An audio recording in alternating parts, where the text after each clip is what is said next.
Hey guys, and welcome back to Middle Earth Monday. I hope you are excited. We are moving on and getting through the 4 hobbits in the next series of videos. So we are going to start off with, of course, Frodo, one of the most important hobbits. Not as important as Bilbo, I don't think, but nearly as important. So we're going to get him done first, and then we're going to move on to Bilbo, and then we're going to do a combined video for Merry and Pippin. If you are enjoying the Middle Earth channel, please do show your support. Give the video a like. Drop any comments or questions you have in the comments below, and make sure you are subscribed. That would be absolutely amazing. If you want to go the extra mile, there's of course also a Patreon linked down below. That's attached to, of course, the Mediocre Hobbies, and there's a whole host of different reasons to be joined in that. So you can check that out below. Okay, without further ado, let's dive in and get this hobbit painted up. So we're going to start with Sam in this video, and then we'll move on to Frodo for the second half. Originally, I decided to put the hobbits together in these videos, so I was going to do Merry and Pippin and Frodo and Sam. That it was going to be easier and quicker to paint these guys. It did not turn out quicker at all. This video is about 15 minutes long, which is about 5, 6, 7 minutes longer than a regular video. So I guess that didn't work out, but you're still going to get a 2 for this one. So we started by spraying all the miniatures black and then grey sear like we have for the rest of the series. And then we moved on to a skeleton horde for Sam's waistcoat, his satchel bag and his backpack. Those are the 3 key parts that I'm going to use for this.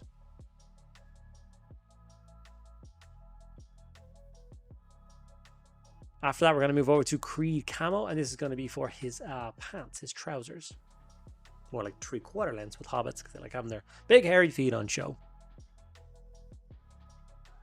It's going to be a quick and efficient way of doing it if you've been following the series along. I've actually started to receive messages now with people following along and painting along, so it's actually happening the way I want to do. People are starting to dig out their old Fellowship collections and get them painted up.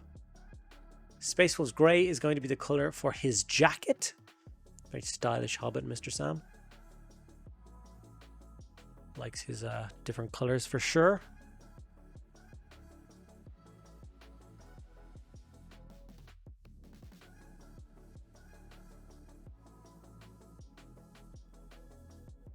Yeah, whenever I do one of these videos, I tend to go into Google Images and try and find some specific like images and pictures of other paint jobs and stuff, just so I can try and figure out where, you know, with old metal models, sometimes it's hard to realize where one, you know, part ends and another part starts. It's kind of all blended together. It's a bit more difficult to do.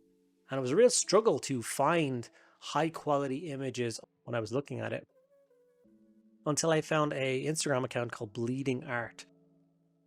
It's actually jm.bleedingart if you want to check it out. And he has some absolutely ridiculously stunning Fellowship members painted up, which was a big help for me. Like I said, breaking apart the miniature. So if you want to go and check him out, I thoroughly recommend it. It's a pretty good channel. Creed Camo was then used for all his cape. All the hobbits are crazy for capes. And you got to remember that this is the Fellowship, the original Fellowship that left Rivendell. So they do not have their elven cloaks yet. So pretty much every hobbit has a different colored cloak. Now Mr. Sam here still has a green cloak. Everyone else is very different. Guilliman flesh was then used as a base coat for all of his skin, which on a normal model is usually just face and hands, but obviously a hobbit is going to be face, hands and feet.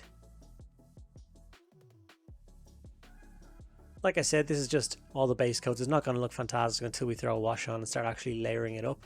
This is just a moment where we're blocking in colors. I have actually quite a large hobbit collection of miniatures myself, and they are one of my favorite armies in the Middle Earth game. Nazdrag Yellow was used for his hair. Now I'm going to show you the pot of paint here, but unfortunately for some crazy reason when I was painting it up, I didn't have it in frame at all. So there you go, I painted his head. Lead Belcher was then used for his sword. Nice and simple step. These are very natural creatures, hobbits. They do not have a lot of metallics on them, so there's no crazy belt buckles or armor or anything like that. So it's pretty much just his sword. And of course with Mr. Sam, his pots and pans as well. Orcs will learn to fear them. After that, we're going to throw a Seraphim Sepia shade all over the entire model. Bring all those natural tones together. Protect the miniature. This actually acts a little bit like a coat of varnish. Protects it from chipping and weathering is what I found. It's super simple, super quick, and super efficient.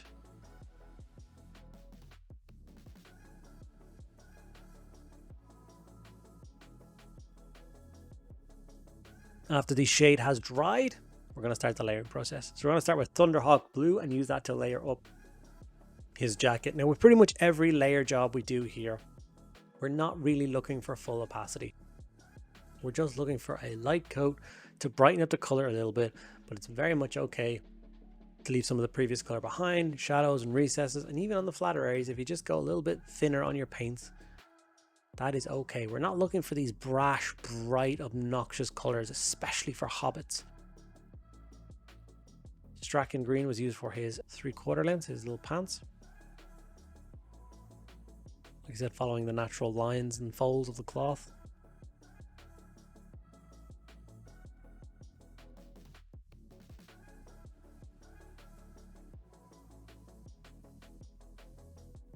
And then of course moving on to Warpstone Glow for his cape. Now I originally thought this was going to be far too bright, but like I said, when I was looking at that Instagram account, he was quite bright on Sam's cape and it worked a treat, so I basically just followed a suit with him and got the job done. And in the end it was a really nice thing to stand him out from other hobbits.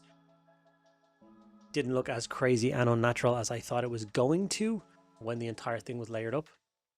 It just kind of suits Sam, to be honest.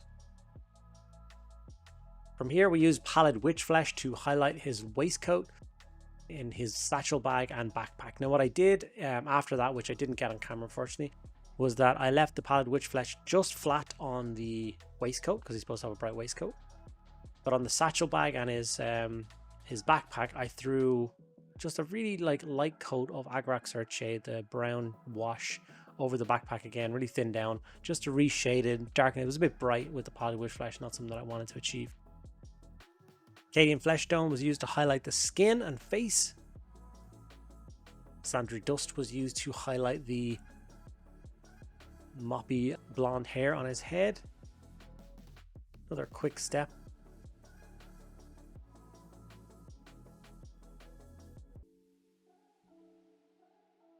And then we did Kislev Flesh on the face as well, just to add that little bit of extra color, make it pop a little bit more. Ironbreaker was then used to highlight his sword. Now this is still just a simple sword that he was gifted by Strider. Later on in the series he does actually claim Sting, and actually pretty much wields it forever after he gets it. And with that we have our finished Sam miniature. Quick, easy job, but he definitely stands out as Sam. Lovely little model, very, very old. Detail isn't incredible, but it's got very much a charm spot in my heart. I love it to bits. And of course, what would Sam be without Frodo? So let's get Frodo done. Frodo's going to follow a very similar style to him. We're going to use some contrast paints, a shade, and then we're going to layer it up. So he is actually a lot of brown and dark tones, whereas Sam's lots of bright tones. So Wildwood was used for his pants, his trousers.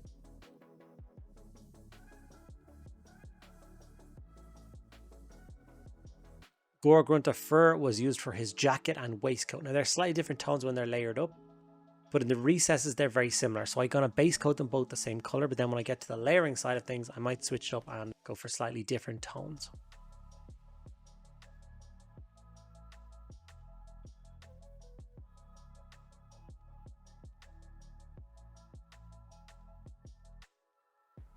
From here we're going to go to Militarum Green, and that's going to be for his cape.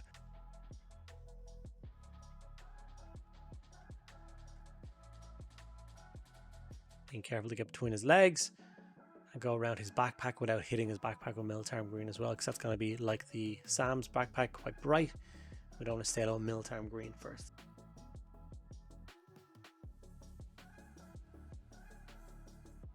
Skeleton Horde was then brought in for his backpack. Make sure you follow the straps that go around the front. Obviously Sam is doing most of the heavy lifting, as he does through the entire trilogy. Frodo just keeps some lambus bread in there. That's pretty much it, really. Gollum and Flesh for the skin, as the same as Sam. Very similar complexions, as they grew up basically 20 meters from each other, so they would have very similar skin tones.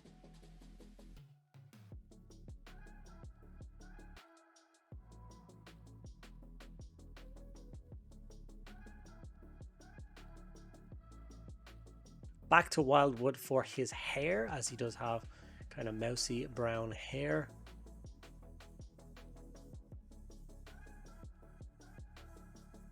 Taking our time not to hit the face or the cape. And then of course we have to layer up his sword. So we're going to go for Lead Belcher for the base coat. Quick and easy job. Then we're going to wash the entire model exactly the same with Seraphim Sepia. Hobbits, of course, being the most powerful creatures in Middle-earth. You know, all the Middle-earth population had a serious problem. They had the forces of Isengard and the forces of Mordor to deal with. So the Shire dispatched 2 agents to Isengard and 2 agents to Mordor, and 2 agents was all they needed.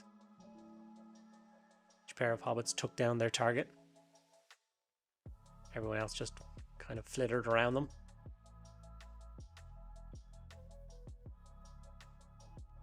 Being careful with the Seraphim Sepia to make sure that it doesn't pool anywhere that you don't want it to. No heavy blobs, nothing like that. You apply it, quite a heavy coat, and then I like to remove it and move it around until I'm happy with all of its placement and it dries nicely. I'm going to black out the base on Frodo now, which is what I should have done at the beginning of the Sam layering job, just so your eye isn't distracted by a white base the entire time, and then start the layering process. So we're going to start with Dryad bark for his pants. Like I said, I know I repeat myself a lot, just the higher portions of the cloth, like the tops of the folds, all the deep recesses leave the previous color. That's the idea of layering. You want to leave the dark bits in shadows, and the bright bits are going to get highlighted with a brighter color. Very quick and easy step, but it's very effective.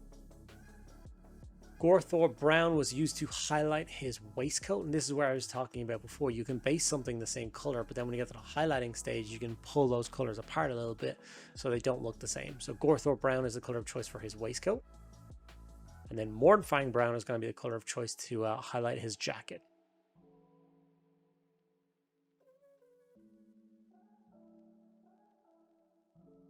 Doing tricks like this definitely speeds up the base coating process. Like I said, I don't know about you, but I have a lot of Lord of the Rings miniatures to paint. So if I can get these quick paint schemes out week after week after week, I can finally feel like I'm going to make a dent in this process. And in a couple of years' time, I have some pretty nice Lord of the Rings shelves with some nice models all painted up on it. Strachan Green was used for his cloak. This is obviously a lot darker than Sam. I don't want them to be the same. Obviously, we will be painting future versions of the Fellowship. I think there's about 7 different fellowships that exist, and I own every single miniature for every single one of them. And pretty much this is the only one that doesn't have elven cloaks. So I'll be painting a lot of green cloaks in the future. So to make them stand out from each other would be a good idea. Ironbreaker was then used to highlight back up the sword.